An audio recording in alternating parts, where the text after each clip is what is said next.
This is Portland on the south coast of England, a place of limestone cliffs, strong winds and military history stretching back over a century.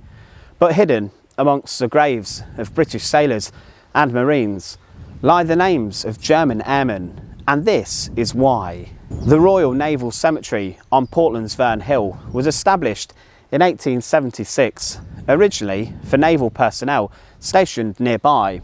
There's naval docks literally over there.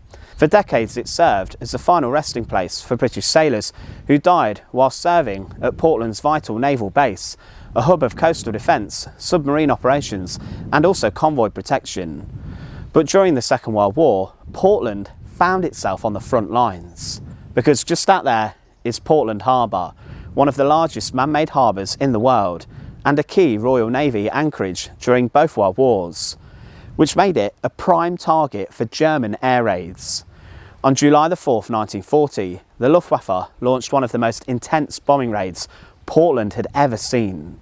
The target, HMS Foylebank, a converted merchant ship fitted with anti-aircraft guns, moored in the harbour to protect shipping.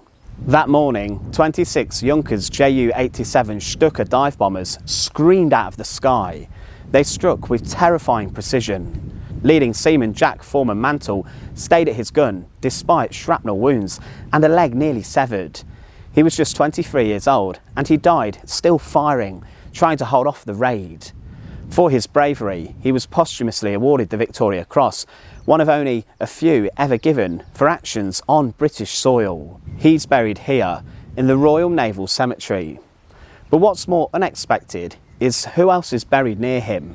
There are graves of German servicemen, 12 Luftwaffe airmen from World War II, buried here amongst their former enemies, on enemy soil. But how did they end up here? During the war, dozens of German aircraft were shot down along the Dorset coast. Portland's proximity to the English Channel and key naval installations made it a constant focus of aerial attack. Spitfires scrambled from nearby RAF Warnwell, whilst anti-aircraft gunners along the cliff opened fire. Sometimes German crews survived the crashes. Many were captured and were then sent to prisoner of war camps, but others weren't so lucky. When aircraft were downed and the crew killed, whether by defensive fire, mid-air explosions or crashes into the sea, their bodies were often recovered by local fishermen, coastal patrols, or they washed ashore days later. And in accordance with international conventions and a shared respect for the dead, they were given proper burials. Each grave is marked with their names, ranks and dates.